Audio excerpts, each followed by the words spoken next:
very isolating, because I think I was so defensive because everybody was making comments, and it taught me my whole about 1 year into getting bullied. It it was people would tell me stop giving them ammunition, and which I don't agree with on reflection now. I was just being me, and that because I was being different to how someone neurotypical was, that was inevitably giving them ammunition. But what it taught me at that young age is that I just want to stay away from them. So I started isolating myself on lunches and break time. I would just go on my own, and I would quite often just go on a computer in the music room and just sit there for an hour on the computer. I'd never really socialized.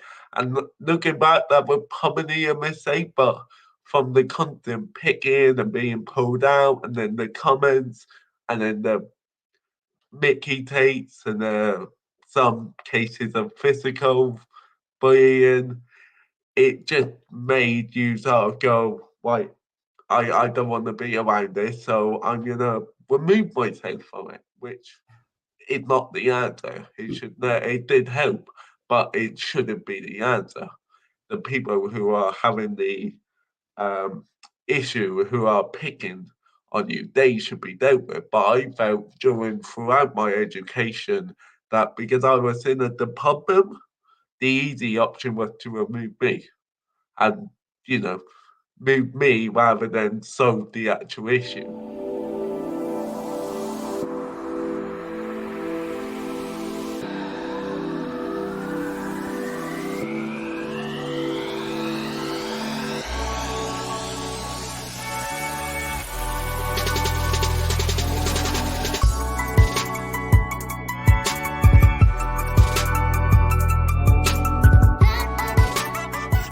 Work within the Bicester Uni as an EDI associate EDI partner, but outside of my work and possibly the interesting bit is I'm a adaptive judoka in the sport of judo, and I've been doing that for 10 years. And for the last 2 years, I had the honour and privilege to be part of the GB squad, um, having been selected in 2022. From yeah, that's basically me. I just do judo and I work with.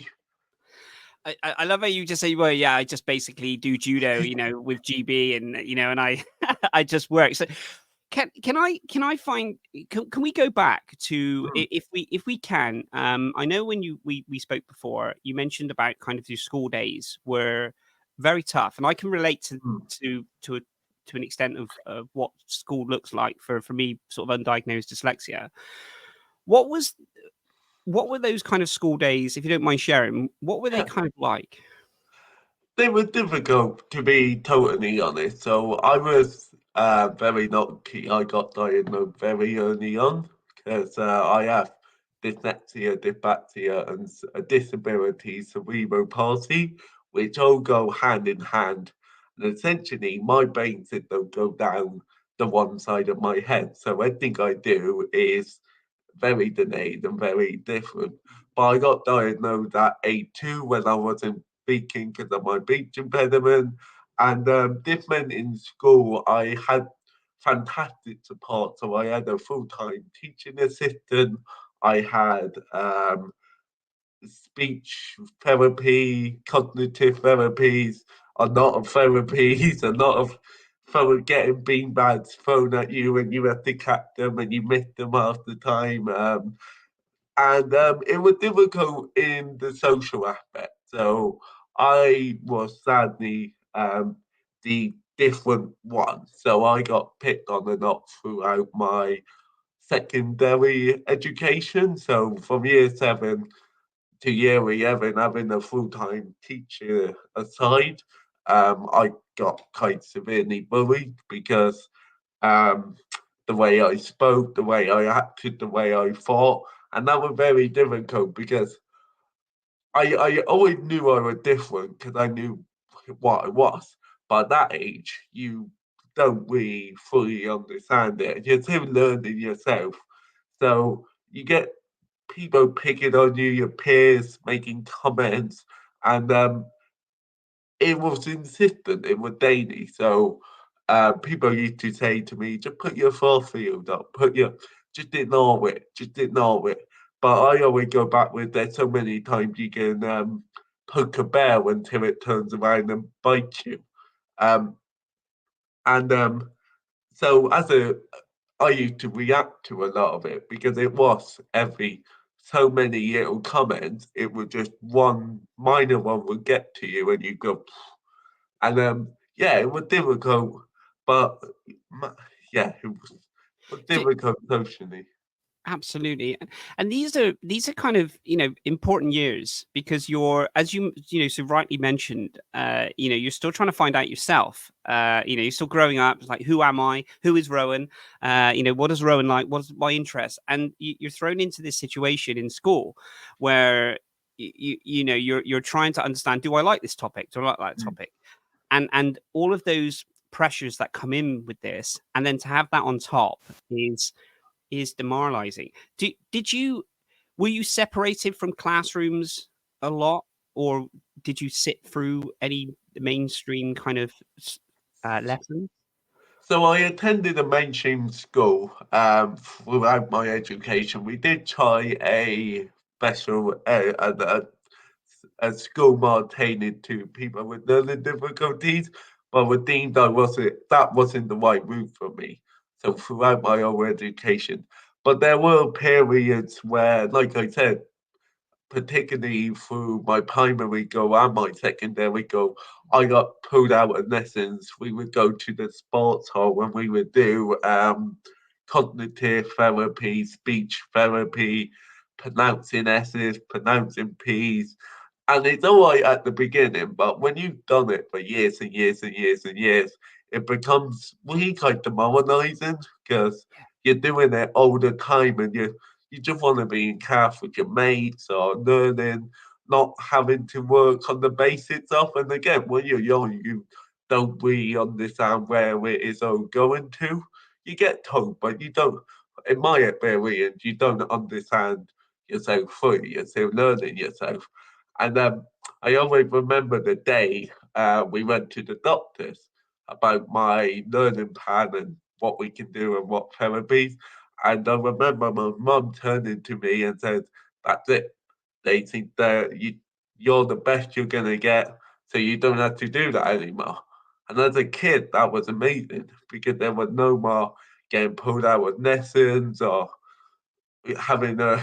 So I always remember cognitive therapy to change your reaction. They would just throw a beanbag at you and you would have to catch it.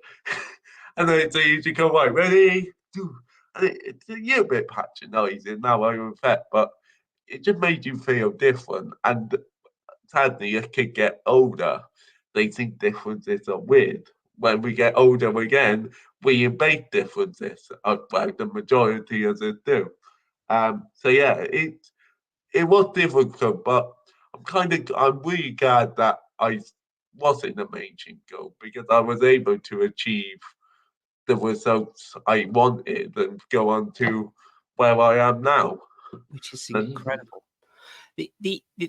Just to touch on just briefly, we'll move on to the incredible achievements. I mean, even that in itself is an incredible achievement because the resilience that you had, it would have been quite easy to just say, actually, I'm not going to go to school. And I'm, I can't be in that environment because if we were in a working environment like that for 5 years, then we would want to leave. But school's completely different. You unless they move you to another school, and then the chances are it may repeat. yeah, History may repeat itself. The biggest thing for me was not being able to sit in certain lessons because of my undiagnosed dyslexia, and the separation side of it was really tough because for me, with being ADHD and dyslexia, that sensitivity that I have, where I'm highly sensitive about certain things, when you're moved out of not just the lesson but your friend group, and you feel like you're missing out on something, and then you have to kind of come back for those in jokes and all the other the jokes and like your friends are making about different things and all the different conversations that you grow as an adult throughout. That was that tough for you as well, that separation from Yeah, it was very isolating. Because I think I was so defensive because everybody was making comments, and it taught me my whole about 1 year into getting bullied. It it was people would tell me stop giving them ammunition, and which I don't agree with on reflection now. I was just being me, and that because I was being different to how someone neurotypical was, that was inevitably giving them ammunition. But what it taught me at that young age is that I just want to stay away from them. So I started isolating myself on lunches and break time. I would just go on my own, and I would quite often just go on a computer in the music room and just sit there for an hour on the computer. I'd never really socialized. And looking back, that was probably a mistake, but from the constant picking and being pulled out, and then the comments, and then the Mickey takes, and some cases of physical bullying, it just made you sort of go, right, I don't want to be around this, so I'm gonna remove myself from it, which is not the answer. It did help, but it shouldn't be the answer. The people who are having the um, issue, who are picking on you, they should be dealt with. But I felt throughout my education that because I was in a department, the easy option was to remove me and, you know, move me rather than solve the actual issue and sort of sweep it under the rug. And that is nothing against my school. I did, ironically, I did enjoy my education, but it was always, oh, he's the issue, he's the one reacting. But like I said, when you get poked so much and you're 15, 16 years old, of course you're going to react. It's only natural. And then you get told not to react, which is really invalidating because it's like, well, I want to stand up for myself, but you're telling me not to. But it's like, no, that's bad, but that's also bad. It's a spiral effect. And I think it wasn't until I found a sport like judo that I really sort of started learning myself.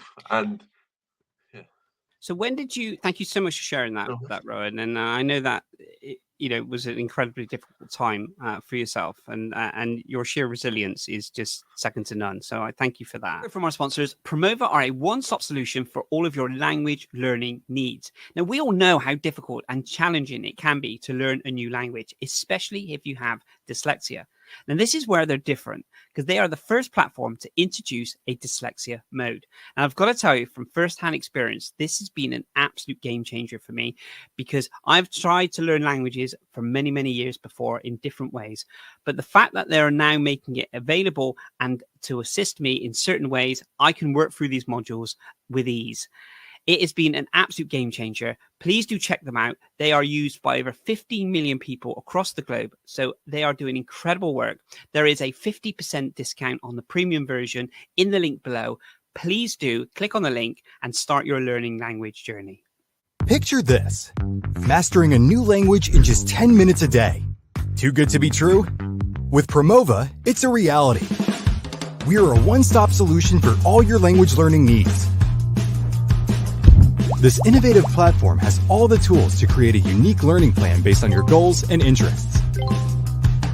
With Promova, you can learn languages through bite-sized lessons, anywhere, anytime. Learn vocabulary you'll actually use in real life. Polish your speaking skills and train your ear with audio lessons. Dive into books for full immersion. Need some personalized guidance? Our expert tutors are just one click away, whether you prefer one-on-one or group lessons. Achieve your language learning goals. When did you find your love of sport, and when did you find your love of judo? I don't know, I always considered myself as a kid not very sporty, but now I got older and I look back, I am. I watch everything about under the sun, apart from a few. And I found judo when I was 11 years old. So my mum, I was quite lazy as a kid. I was always on the games, and my mum desperately wanted me to she identified I needed a friendship group, I needed a hobby. So we tried all sorts of sport. We played football. I didn't really like football because my whole family liked it, and I don't know, maybe I was rebelling. And then we tried trampolining, did one session, and wasn't really for me. And then we did hockey, so a few, then rugby, and all these sorts of things. I mean, it must have been a couple of months apart. And then my mum turned to me and said, "Do you want to try judo?" And I said, "What is it?" Because I'm a 11, I didn't really know what it was. And I said, "Yeah, give it a go." And we went to this session in the same dojo and club I'm at now, with what was run by the most incredible man, who's sadly no longer with it, but incredible guy who just won this special needs, now it's called adaptive, but back in those days, special needs judo club. And there must have been 5 or 6 people like me on the mat. And I just remember being on the mat with my brother training, absolutely loving it, and just kept going back. And that's how I fell in love with it. The more I did, even to this day, the more I do, the more I love it. I love the passion, the culture, and throwing people around with ease is quite good fun as well. So, yeah, and it just sort of built this love of sport, and also, I suppose, being included in an environment where you're not different and you're with people like yourself. So it's um and you're totally accepted and you don't get called names and you don't get it was really quite invalidating and really enjoyable because it became my safe place. Um so that was during my primary school I joined that. But in secondary, my second coach, who's still my coach today, he for months he was going, "You need to come to this session, this Wednesday session, because you were developed and this will help your development in judo." Finally, I went. I was a bit nervous at first because it was a mainstream cast, and it was with the seniors. So I was with people a bit older than me. I think I was the youngest by 9 years, but I absolutely loved it because I was included. They were all mature. They all accepted me. They all changed with me. uh, we all made jokes, there were banter, and you just ended up loving it. And when the bullying in school got really, really bad, I always remember to get to Wednesday night, love it, and that just kept me going through. It was that having that support network where you're included and you're enjoying it and you can be yourself in something, sharing with people who accept you. And I ended up developing really good friendships. Some of the people were my best mates. Um, it was really inclusive, really including, because it just, even outside it, and that's the amazing thing about sports, especially inclusive sport, no matter what going outside, being able to go somewhere and be yourself during those times just felt amazing. You mentioned you mentioned about the friendship side of it, and that's so important because Mm, a lot of people who are neurodivergent find it difficult. There's a percentage of people that find it difficult to make friends and keep friends, and that's because friendships are like anything. You have to nurture it, you have to spend time, you mm, have to kind of really flourish a friendship, and sometimes it can be you could not have the time, or a lot of things that are going on, especially in lots of times. So that would you say that friendship that you made within judo has been so imperative and so important yeah. um to the life that you lead now?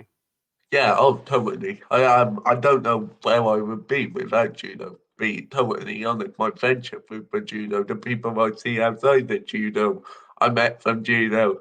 Um, so yeah, totally. And I think that's the wonderful thing about sport, particularly judo. But I suppose any sport, because it's so included and everybody loves judo, you can go to any judo club in any city and you got something in common. And I think that's always a great barrier for someone neurodivergent because the small talk and the establishing that rapport is quite difficult. But having that thing in common and just being able, you want to train? Yeah, I want to train. You just do judo, and it naturally builds something. So I think it does remove that barrier of, am I doing the right thing? Am I approaching them the right way? What are they thinking?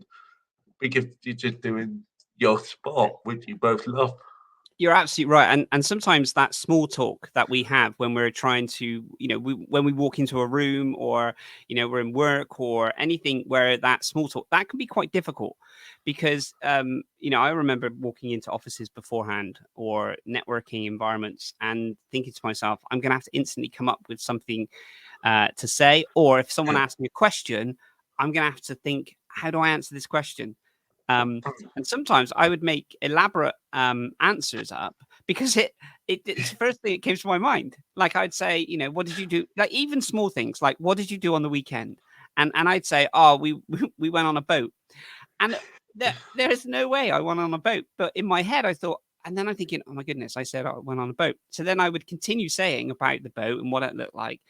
And sometimes you don't realize that you're not naturally wanting to lie. It's just sometimes it almost feels like I was incapable of really kind of turning around and going, well, I didn't really do much.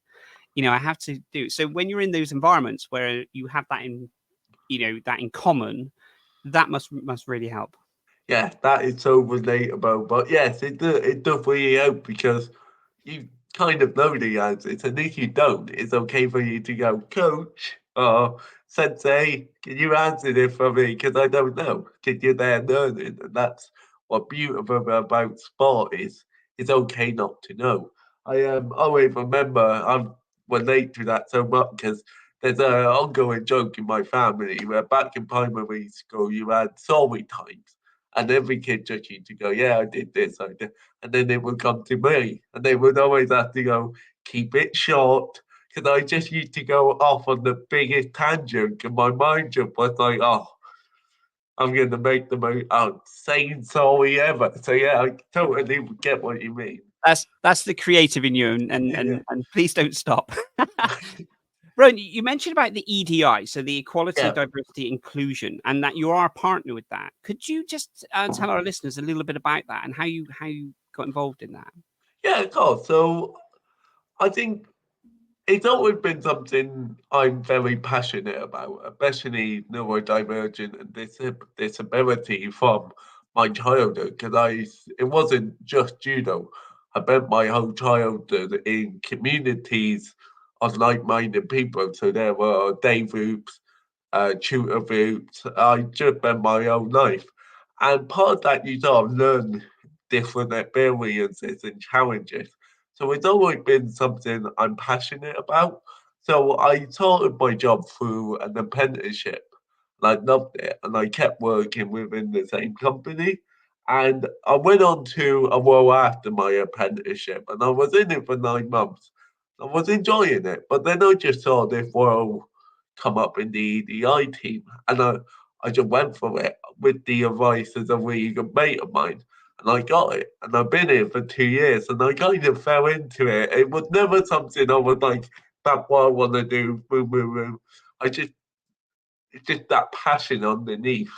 Originally, I wanted to go into business analytics. I wanted to do something a bit more functional, but then I fell into this route, and I love the field. I think it's a fascinating subject, and you meet the most interesting people through it.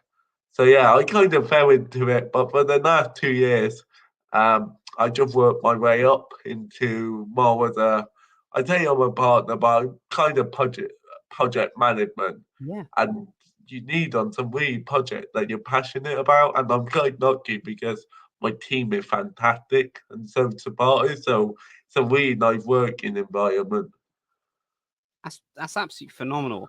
Now your travels, so your judo is taking you on lots of different travels. Yeah.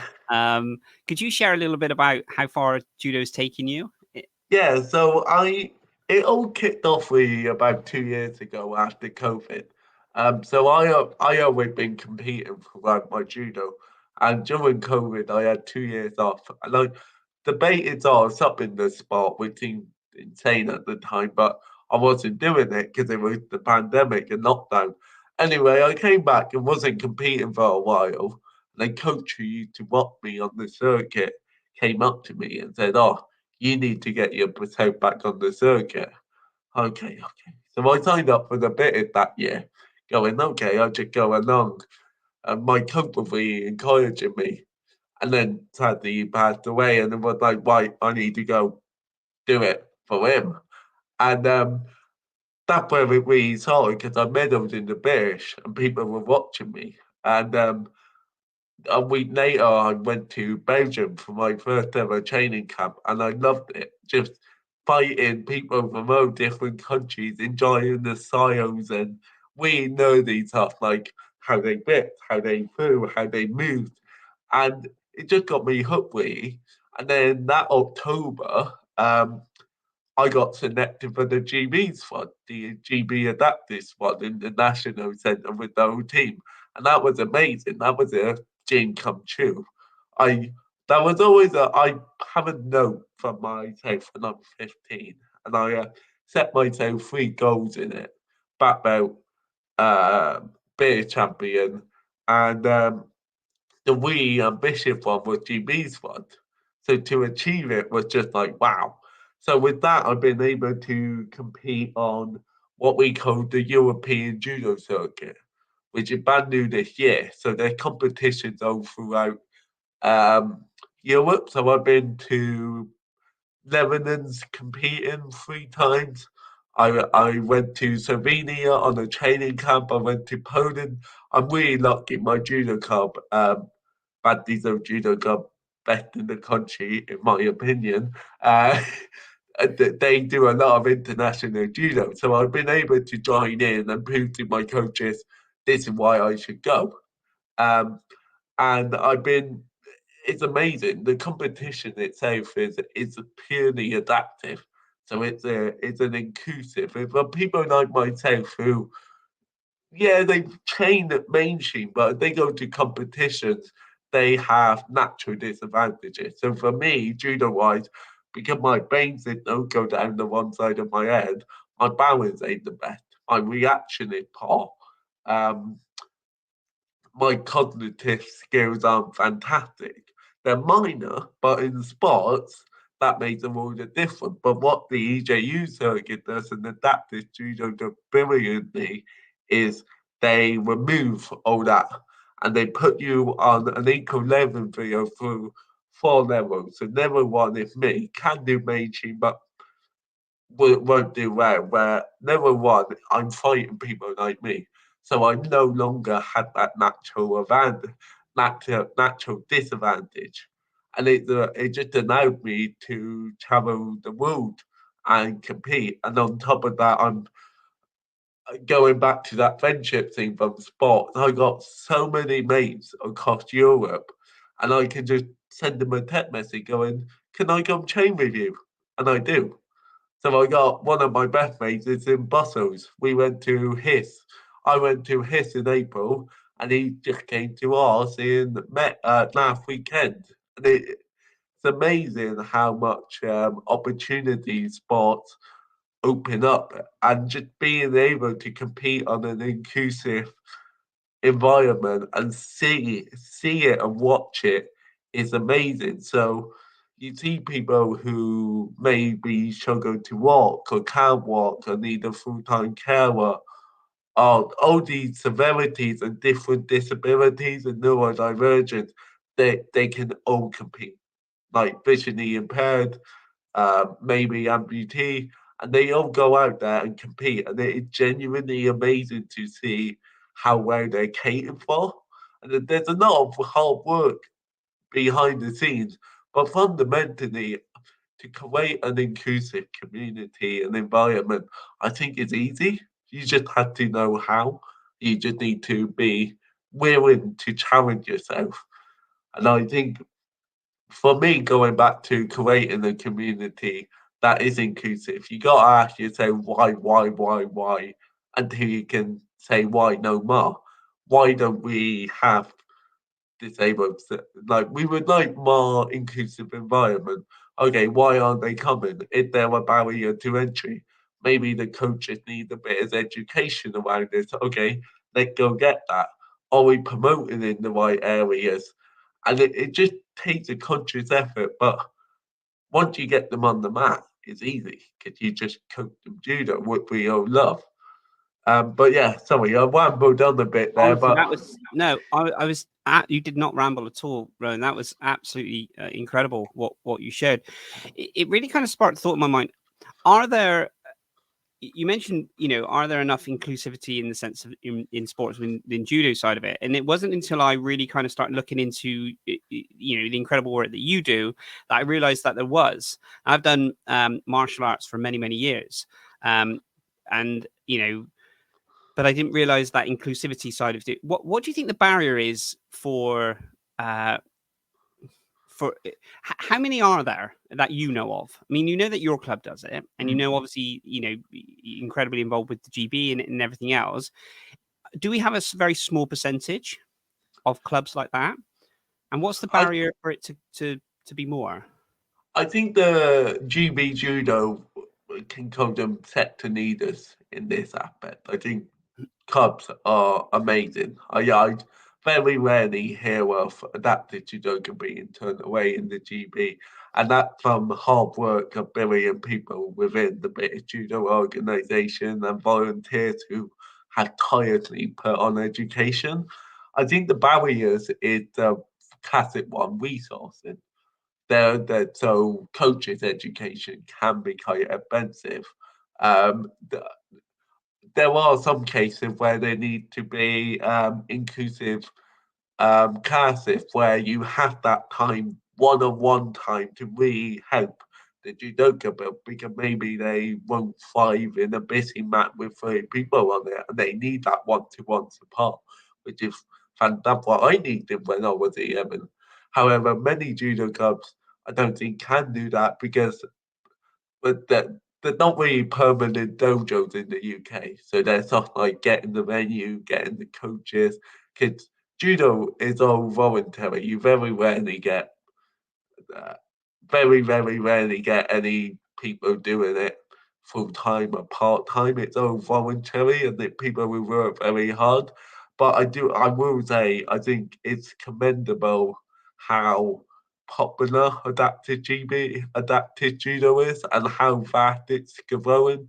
Um, just recently, we had the EJU Cup in Swansea, and I think there was about 200 people competing from mainly GB. And then you just saw the diversity of cups, and it's brilliant to see. So yeah, I think the barrier is time. It will take. This is still a fairly new area, so, but it's growing so fast. But we still have to be patient. Stuff won't happen overnight. Absolutely. And I think you sharing your story and the work that you're doing, will only encourage more knowledge around this. For people listening to this, they start thinking, maybe, I love the fact that you said that, you think the inability to be able to do this, but you have the ability. And the fact that, once you get on the mat and you have that support and that you can train in that sense, that's an absolute game changer because, as we mentioned, it doesn't just improve fitness, it improves everything, the mind side, the mental health side of it, and there's so many different aspects when you get onto that mat that you experience. Yeah, so it's mental health when you're struggling in judo. Any benefits you get from a neurotypical or non-disabled person gets to sport, I reckon you get 2 times that as a neurodivergent or disabled person because life is difficult being neurodivergent because we're operating in a society that is not built for us. It's built for the neurotypical. And although that is changing and awareness is spreading, that is still the case. Where you get on the judo mat and you're there just doing judo, and when done properly, you can be included. And it's amazing because you go throughout Europe. I went to Slovenia and they have a adaptive judo club. It's exactly the same. People come, they train, they smile, they enjoy it, and then they go off and then they come back. So yeah, I think there is a lot of benefit to have from sport, especially inclusive sport. Because for my story, it I don't want to, for lack of a better word, it helped me survive education because it was always Wednesday night, Wednesday night, go, love it, finish, onto the next one, and it always just kept, even that, no matter how bad secondary we got, and even though I did want to change school or leave, or it was always there supporting me through it, and I think that's the amazing thing about sport in general, but also added to that inclusive sport. What was when you're training for when you're going training, either weekends or on your Wednesday night, how does that differ for when you're preparing for a competition, for instance? Talk It's us a through lot what more. the kind of the thought pattern looks like. Well, it. My coach is this, and then I train as hard as I can every single session. Like Buzzy is and listening. You you go harder. So I think 6 weeks out from a competition, you really go heavily. So I compete in Poland in 5 weeks. So at the moment, I'm quite intensely training. Just you get on, no real chatting, and you just train on, and you think of a game plan. Where when you're not training for a competition, you're there to learn judo. You're there to pick up new skills and refine and just enjoy the sport. Not that you always enjoy the sport. If you don't enjoy the sport, ain't the sport for you. Um, Fine, but yeah, it just gets a lot more intense, and you start thinking of okay, what the rule sets, what my game plan, how am I going to do it, what do I need to learn from the last competition? Maybe that didn't go as well as you wanted. What do I need to work on? What are the key main three features? So and that we do them where maybe you go on competition for not 2 months, you just okay, can I learn a new throw? Can I learn a new hold down?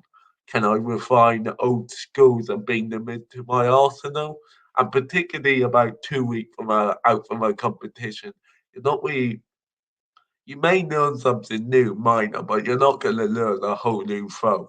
So it's just about keeping your muscle memory going, and we're finding what you got in the bank.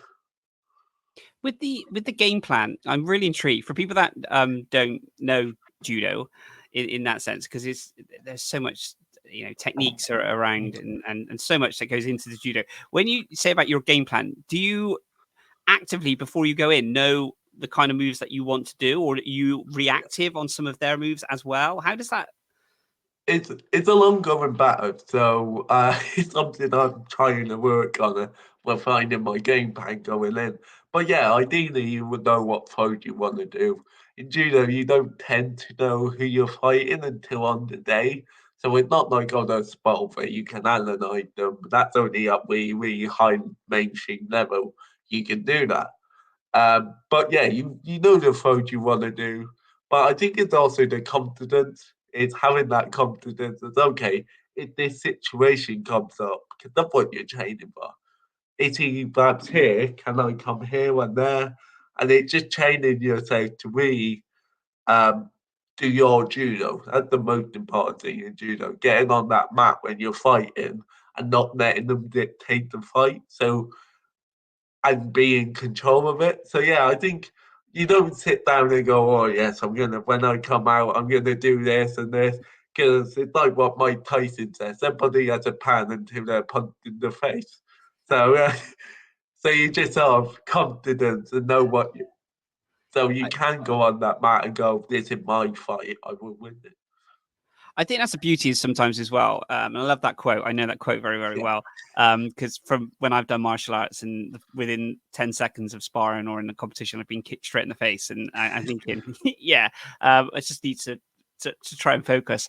But we do analyze sports so much now. And I guess, with VR, say from a football point of view and all these different things. And I remember when the World Cup was on and they were saying, that within the goalkeeping, when the penalties come on, they literally think, how many, what side do they statistically, they always go top left or bottom left or whatever that kind of looks like. And we can analyze.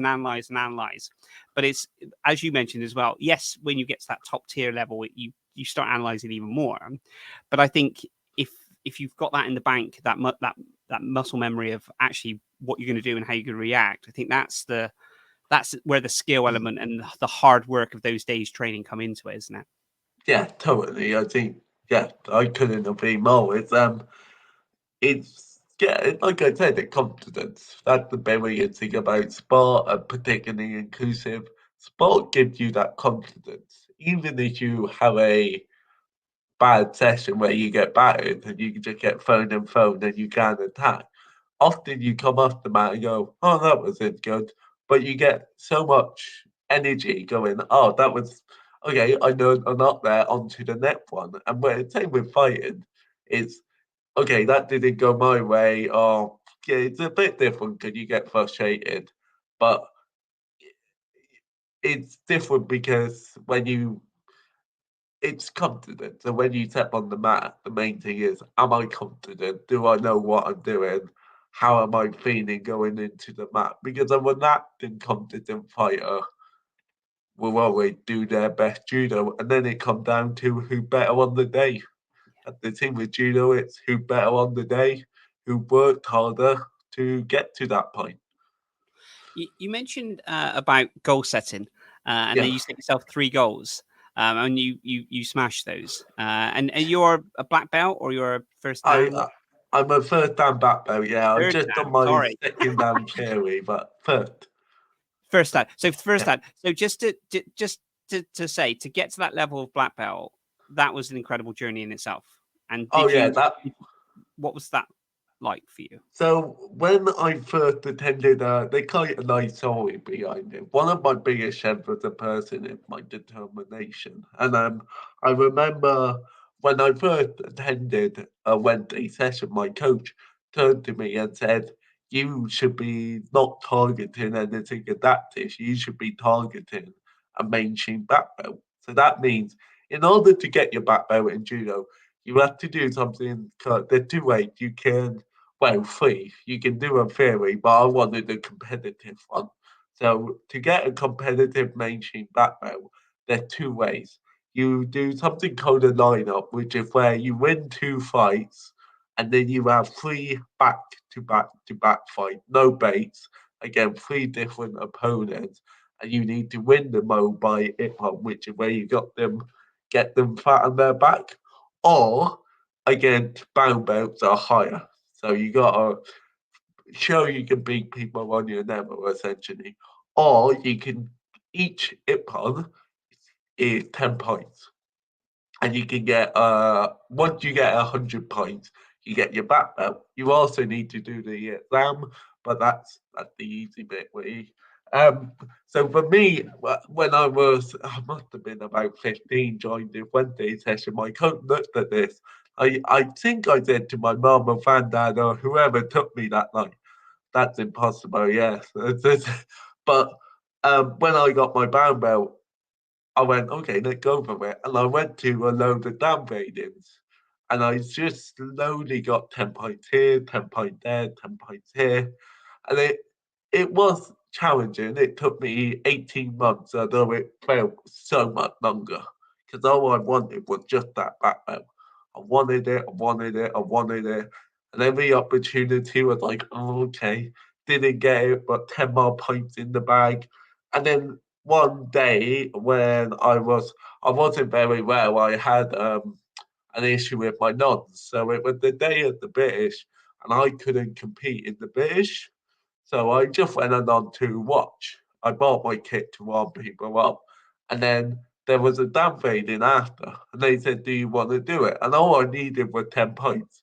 So I went, "Yes, okay, just give me one fight. Let's see if I can do it." And I did.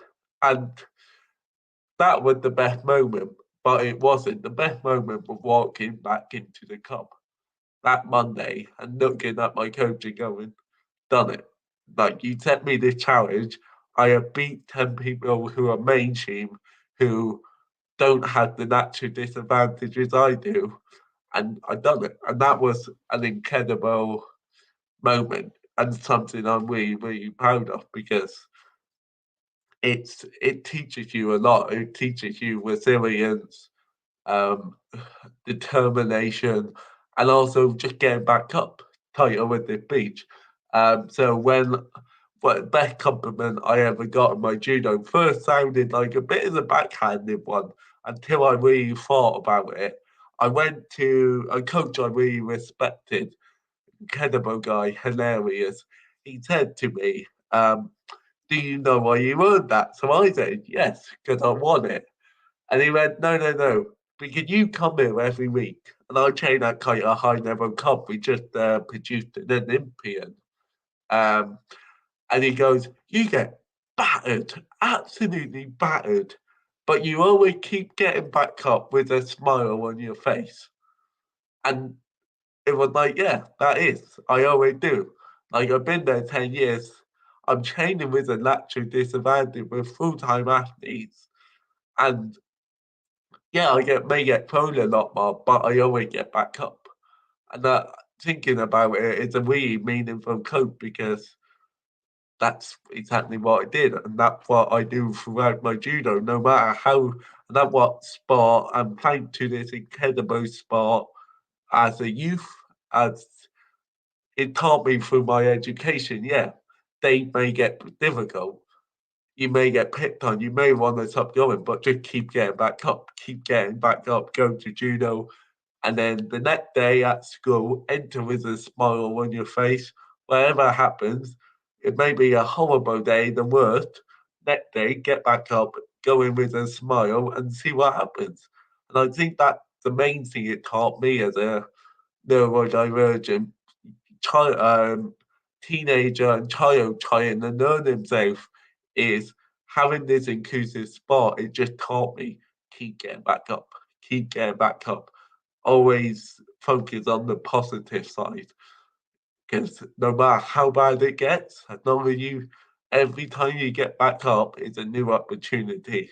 And it's a very literal metaphor because obviously when you get thrown, you have to get back up. But it's also psychologically one that I call hold close to my dear heart. So whenever something doesn't go my way, just get back up.